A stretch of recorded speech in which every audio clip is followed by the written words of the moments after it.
Well, my name is Wright. I'm a retired U.S. Army colonel. I spent 29 years in the U.S. Army and Army Reserves. I also was a U.S. diplomat for 16 years in countries Nicaragua, Grenada, Somalia, Uzbekistan, Kyrgyzstan, Sierra Leone, Micronesia. I helped reopen the U.S. Embassy in Afghanistan in 2001. And in 2003, I was in Mongolia as the Deputy Ambassador, Deputy Chief of Mission. But it was in March of 2003 that I decided I could no longer stay in the U.S. government with the Bush administration's decision to invade and occupy Iraq, an oil-rich Arab Muslim country that had nothing to do with the events of 9/11 and had really done nothing to the United States. And yet the Bush administration was going to invade and occupy Iraq. And I resigned. I was one of 3 federal employees that resigned in opposition to the war in Iraq.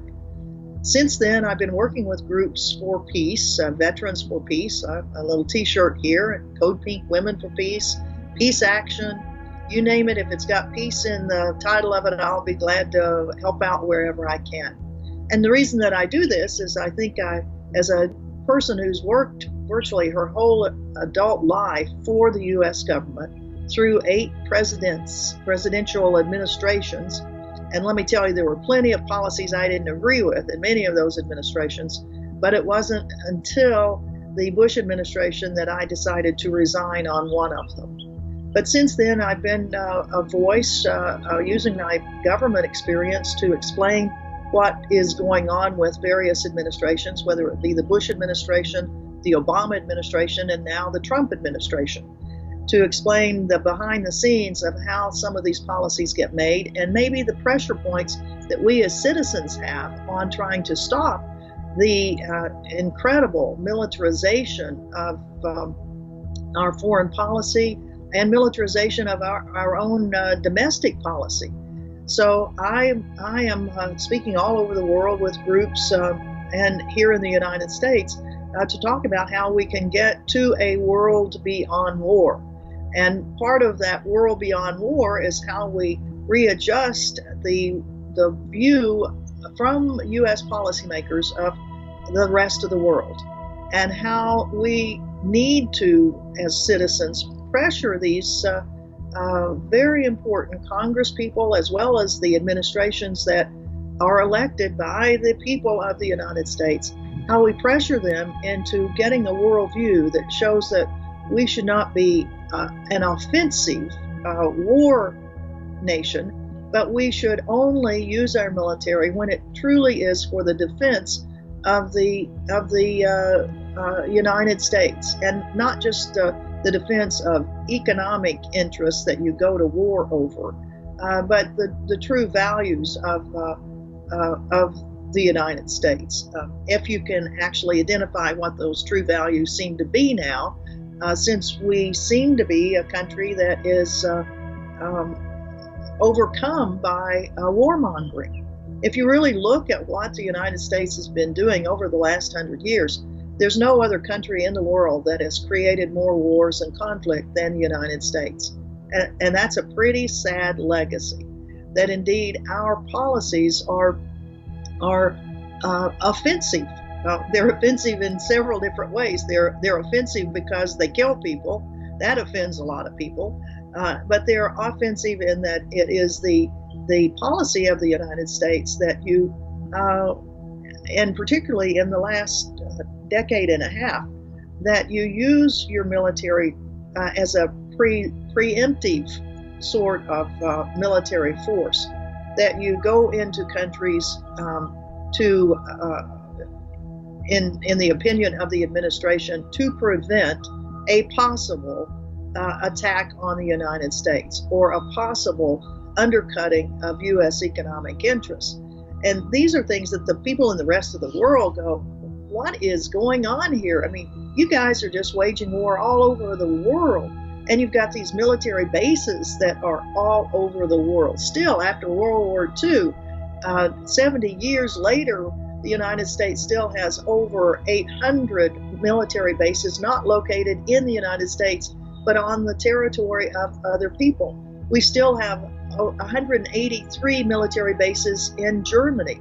We have 113 military bases in Japan, 74% of which are located on one tiny little island, the island of Okinawa, where there is tremendous citizen pressure for the United States to remove these bases because they take up such a huge amount of the land of Okinawa. And it, of course, means that Okinawa becomes the target of any military action directed against the United States, not directed against Japan, but against the United States, because we have all of those military bases there. We also have 83 military bases in South Korea. And one can say, well, we need these military bases because look at the threat that's coming from North Korea. And that kind of leads into the whole idea of what the United States is doing. Are we being offensive or are we being defensive in this huge rhetoric that we have going on, not only in terms of our relationship with North Korea, but also in another part of the relationship with Russia. This whole issue of the United States being on the offense and saying that we, the United States, will determine what other countries will be doing. And in the case of North Korea, which I have been to, I was in North Korea in 2015 with a group of women called Women Cross the Demilitarized Zone, a group of women that were going there to talk with women in North Korea and then crossing the demilitarized zone and then going to South Korea to talk to women there about their perceptions. What do they want? Do they want peace on the Korean Peninsula? And if so, how do you get there? Well, from the U.S. government perspective, for the last 50 years, the U.S. has been after really regime change in North Korea to bring down the communist system there. But in particular, in the last 20 years, the United States has been going after the North Korean government for its development first of a nuclear energy program, which under the Clinton administration, there was a framework, an agreed framework to stop that nuclear program, energy program. But it was undercut in the last days of the Clinton administration and totally thrown away by the Bush administration.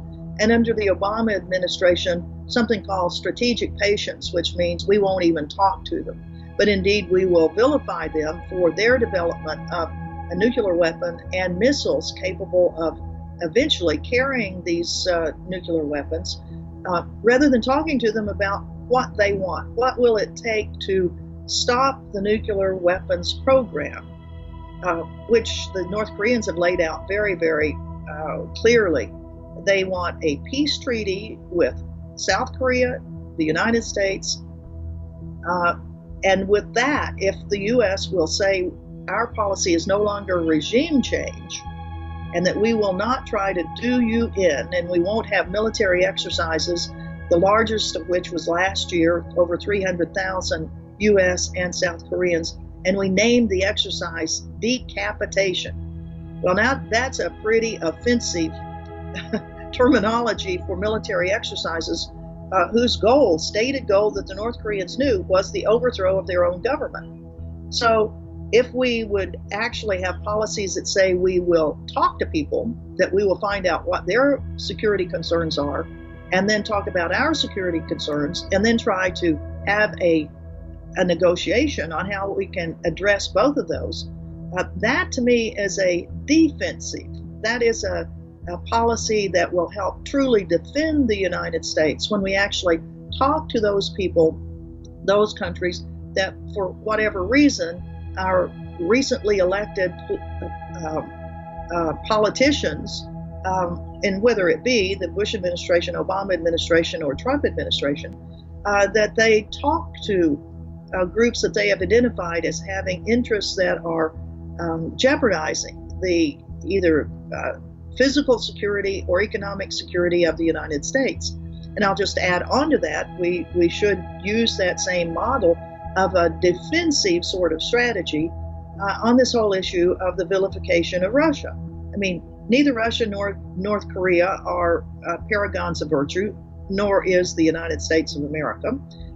But we do need to talk to Russia. I mean, for 25 years after the fall of the Soviet Union, we have had reasonable relationships with the government of Russia. It's not a perfect place. It has human rights violations, just like the United States does. But it has, over these years, tried to develop in a way that it thought was kind of what the West wanted. I mean, it is a capitalist country now. It certainly has its problems with oligarchs, and it has its problems with an oppressive government to security apparatus, similar to what we have here. But to decide that we will have extraordinarily aggressive military actions in the countries of the former Warsaw Pact, which were countries that the Bush 1 administration had said that the United States was not going to try to bring into the NATO alliance, that it would be still the buffer states to Russia, an agreement that the United States abrogated. And now we have extraordinary tensions that are on between Russia and NATO and the United States. In fact, I was just in Europe a month ago for the No to NATO demonstrations that we had as the NATO countries met in Brussels. And citizens around Europe are very, very concerned about this aggressive, offensive foreign and military policy that we have toward Russia. It's very, very dangerous for the security of Europe, just as the offensive actions that the United States is doing in South Korea is very, very dangerous for peace and security in Northeast Asia. So we do have lots of work to do on this whole issue of moving from an offensive military strategy and foreign policy strategy, quite honestly, into a defensive strategy, which means that we defend our national security, which is our obligation to do, but that we don't use this phrase of national security to maraud around the world and continually invade, occupy, or attack countries with the biggest weapon system, the biggest military in the history of the world, and the huge amount of money that the United States spends on its military, greater than the next 8 countries combined.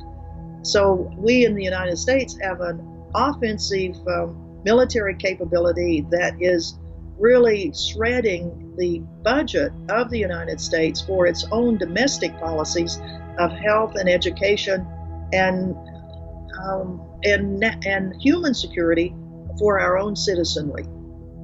Well, a non-provocative defense for the United States and actions that you can use in a non-provocative defense way are kind of the opposite of what we do on the offensive side of it. I mean, it is the elimination of many of the offensive things that we do, the huge numbers of military exercises that we have all over the world. I mean, one could say that, words, not bullets,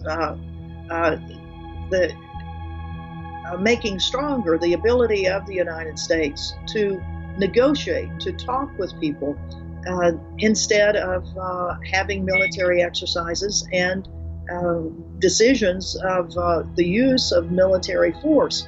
I think our ability in the United States government to actually pursue the policies of negotiation are very limited by the political rhetoric that the elected officials that we put into office do. I mean, the politicians, the elected officials, seem to think that the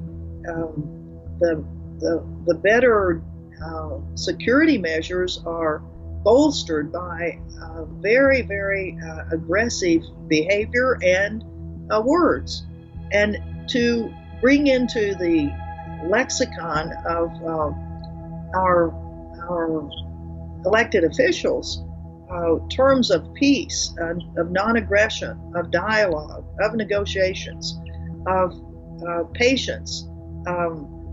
maybe not strategic patience as was done by the Obama administration, where it actually just ignored North Korea's appeals for dialogue on a peace treaty, but actually patience in moving through negotiations that are always very difficult. And when you look at negotiations with Iran for the stopping of their nuclear energy program, if you look at negotiations with Cuba that were held under the Obama administration, and I certainly want to give them credit because they did use negotiations to resolve major issues of U.S. foreign policy. And now we see under the Trump administration that those types of non-threatening, non-provocative strategies are being undercut by this administration in a very offensive, aggressive way. So I think our ability to work in a world without using the threat of military operations is very important. And some of the non-violent, non-military aspects of how we operate in the world, of things like citizen-to-citizen exchanges. For example, 17 of us went to Russia in 2016 on a 15-day study tour. The 30 of us with the Women Cross the DMZ went to North Korea and South Korea. Each one of these types of trips where you have American citizens going to a country to listen, to see what is going on in those countries, and to evaluate whether or not U.S. policies are useful, and whether maybe they should be tweaked or changed. I think our exchanges with student exchanges are incredibly important. And we see now under the Trump administration that citizen exchanges that are funded, or student exchanges funded through the United States, are being limited even more because of reductions, putting more money into our military rather than to these non-military strategies of learning more about the world and being able to influence in non-violent ways. Well, as we try to move our government from an offensive to a defensive strategy of national security, I think it's very important for citizen involvement that we must go to our congressmen and women, and whether it's physically or by email or by calling them, to let them know what we think our national security posture ought to be, whether it should be offensive or defensive. It is critically important that we keep in touch with our local representatives in the U.S. Congress. And it does work. I mean, we have seen over the last couple of years that massive numbers of citizens contacting their congressmen and women, their senators and their congresspersons, have changed votes in the U.S. Congress. We have seen that the 2013 probable attack on Syria on the issue of chemical weapons there was stopped in its tracks by the U.S. Congress when an overwhelming number of American citizens said, we have not a clue what happened. You, the government, aren't able to give us definitive evidence that it was the Assad regime, and we do not want the United States government to be attacking Syria. And we see on other issues that massive citizen involvement is to push our Congress to vote for the policies that we want as representative of the United States is really, really important. On the issue of how you move a president, that's a real tough one. We've had very difficult times moving administrations, whether it was the Bush administration on the war on Iraq and the continuing war in Afghanistan, whether it was the Obama administration on the continuing war in Afghanistan, on the use of assassin drones, on NSA spying on people in the U.S. and the world. And now under the Trump administration, where you have the ban on Muslims from 7 countries, where you have the proposed building of a wall on our southern border, where you have the continuing vilification of North Korea, and you have the issues all surrounding the Trump administration's involvement with Russia. So it's really tough on the presidential administrative side, the executive side of this, for us to have a lot of influence. Although we continue to march around the White House, we continue to have demonstrations, which are all important. You know, if you read some of the books that were written about the Vietnam War, one of them, and in fact at the Presidential Library in Austin, Texas, of President Lyndon Johnson, there's a mural up there about the Vietnam War. And part of that mural has a picture of young men and women that were outside the White House. And there's a quote from Lady Bird Johnson, and it said, Lyndon would wake up every night to the sounds of, hey, hey, LBJ, how many kids did you kill today? And that really affected him. And you know, in 1968, he did not run for president again for a second term because of that Vietnam War and the pressure the people of the United States were putting on his administration. So there are times when we have successes on pushing the president. We have more successes in pushing people in Congress. So don't give up. Keep going with that. Write articles, send emails, make phone calls, and get out on the streets. We need help in every one of those areas. And do travel. Go travel and see what the effect of U.S. policies are around the world, and let your congressional delegation know about it.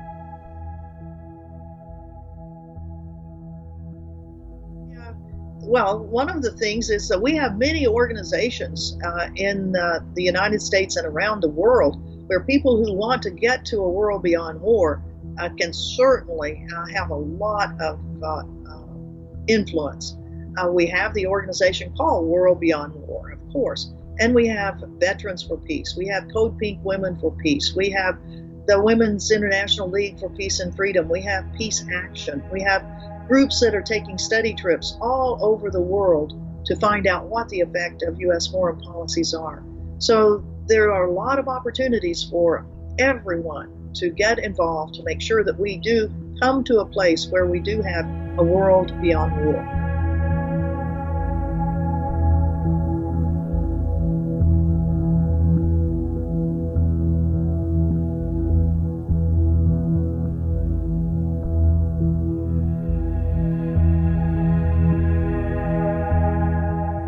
Well, as we look at our society, there's no way in the world that we can go to a world beyond war unless we stop our very offensive foreign policy and military operations and come to a policy of actually defending the United States, not pushing the United States and its policies out on other people.